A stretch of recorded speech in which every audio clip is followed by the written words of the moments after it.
Hello everyone and welcome back to my YouTube channel. আজ তোমাদের সাথে আমি দিওয়ালির একটা ভ্লগ শেয়ার করতে চলেছি। এটা সময়ের কারণে সেই সময় এডিট করে উঠতে পারিনি, তাই ভাবলাম আজকে শেয়ার করে দিই।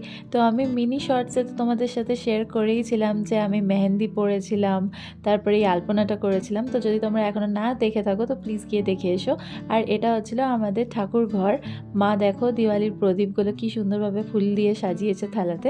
তারপর মা যাচ্ছিলো নিচে পুজো দিতে। আগে আমরা ঠাকুর ঘর মানে নিজেদের ঠাকুরকে পুজো টুজো দিলাম, তারপর প্রদীপ চাললাম ঠাকুর ঘরে, তারপরে গেছিলাম বাইরের কালী পুজোতে।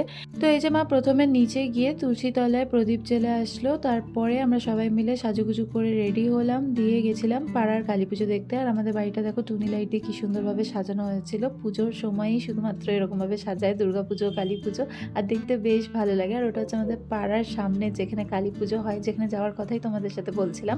আর এই দেখো নিচেতে বৌদি আর পুচকেটা কিরকম বাজি ফাটাচ্ছিল। তারপর আমি ডিনারটা করে নিলাম, কারণ কি আমাদের অনেক রাত হয়ে যাবে পুজো দেখতে দেখতে, তাই জন্য খাবার দাবার খেয়ে ওই 8:30 9টা নাগাদ গেছিলাম। মায়ের থেকে রেডি হয়ে গেছিলো, দিয়ে প্রদীপগুলো সাজিয়ে নিচ্ছিল। আর তারপর আমি সেজে গুজে রেডি হয়ে গেছিলাম। খুব সিম্পল একটা লুক ক্রিয়েট করেছিলাম, ব্লু আর পিঙ্ক কালার কম্বিনেশনের এই শাড়িটা পরেছিলাম। এটা একটা কাতান সিল্ক, যদিও এটা মায়ের শাড়ি, তার সাথে একটু ঝুমকা পরেছিলাম আর গলায় কিছু পরিনি। তারপর এটা আমাদের বাড়ির পেছনের কালী মন্দির, যেখানে বজরংবলীর মন্দির, শিব মন্দির সব আছে।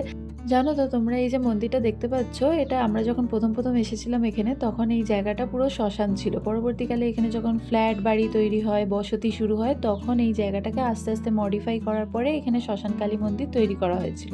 তো এই শ্মশান কালী মা খুবই জাগ্রত।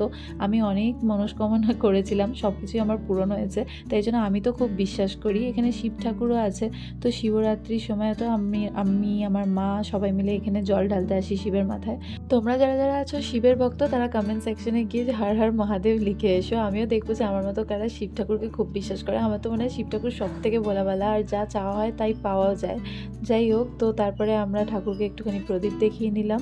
আর এই যে একটা দাদা মানে মন্দিরে কাজ করে, ওকে বলছিলাম একটু আমার ভিডিও করে দাও, তো ওই আমার ভিডিওটা করে দিচ্ছিল। আর এখন যখন আমি ব্লগ এডিট করার সময় ভিডিও ক্লিপিংসগুলো একসাথে মার্জ করেছি, তখন দেখছি কোনো জায়গায় আমার মুখ এসছে তো মাথা আসেনি, মাথা এসছে তো গলা আসেনি, গলা এসছে তো হাত আসেনি।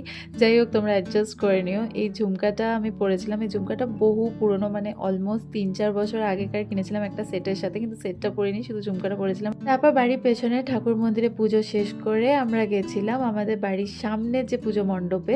পুজো মণ্ডপটাই আমি তোমাদেরকে ওই আমাদের বাড়ির ওপর থেকে দেখাচ্ছিলাম, যে আগের ভিডিওর একদম স্টার্টিংয়েই। তো এখানে হচ্ছে আমার মা অ্যাক্টিভ মেম্বার, তাই জন্য আমার মা দুর্গা পুজো হোক, কালী পুজো হোক, মা আন্টিরা মানে পাড়ার সমস্ত আন্টিরা ওরা সবাই মিলে এখানে আয়োজন করে। আসলে আমি এইসব জিনিসগুলোতে খুব একটা বেশি পটু নই, বাট মায়ের থেকে দেখে দেখে এগুলো আস্তে আস্তে শিখছি। তো মা যেরকম যেরকম করে ধূপ দেখাচ্ছিল, ঠাকুরকে প্রদীপ দিচ্ছিল, সেম ওয়েতে আমিও মাকে দেখে দেখে পুজো দিলাম। তারপর ওখান থেকে নেমে আমি একটুখানি মণ্ডপে বসেছিলাম। আর এই দেখো ভাইয়ের সাথে বসে, মায়ের সাথে বসে কয়েকটা ফটো ভিডিও তুলেছি, সেগুলোও তোমাদের সাথে শেয়ার করছি। এগুলো আমাদের পাড়ার আন্টিরা যারা ওখানে সব আয়োজনে থাকে, ওটা হচ্ছে চৈতি আন্টি। তারপরে দেখো ভাই, আর ওখানে পূজা মণ্ডপের নিচে যেখানে মানে সবাই বসে প্যান্ডেলের মধ্যে, সেখানে আরও আন্টিরা বসেছিল। তারা বলছিল আমাদের ভিডিও করলি না তো, তাই তাদেরও ভিডিও করে দিয়েছি। আর ভাই বিরক্ত হচ্ছিল, ভাই বলছে আবার ভিডিও করিস না। ও কিছুতেই ক্যামেরা ফেস করতে চায় না, কিন্তু বাধ্য হয়ে আমার এই ভ্লগ করার চক্করে ওকে ভিডিও ফেস করতে হয়। তো ও সবসময় বলে আমার ভিডিও বাদ দিয়ে করবি, কিন্তু আমি তো ওকে ছাড়বো না। যাই হোক, আমরা ওখানে কিছুক্ষণ বসে রইলাম। ঠাকুর পুজো কমপ্লিট করার পরে বাড়ির দিকে গেলাম। আর এই দেখো আমাদের বাড়িটা কি সুন্দর সাজিয়েছে, কত সুন্দর লাগছে লাইটটাতে। এই দিওয়ালি আর পুজোর সময় শুধু এত সুন্দর করে সাজানো হয়। তারপর আমি বাড়িতে গিয়ে একটুখানি ভিডিও শ্যুট করলাম কয়েকটা। আর এটা হচ্ছে আমার পুরো শাড়ির আঁচলটা। তোমরা জানিও আমার এই লুকটা তোমাদের কেমন লেগেছে, আর তোমরা কীরকম করে সেজেছিলে দিওয়ালির সময় এবছর, সেটা অবশ্যই আমাকে কমেন্ট করে জানিও। আজকের মতো আসি, টাটা।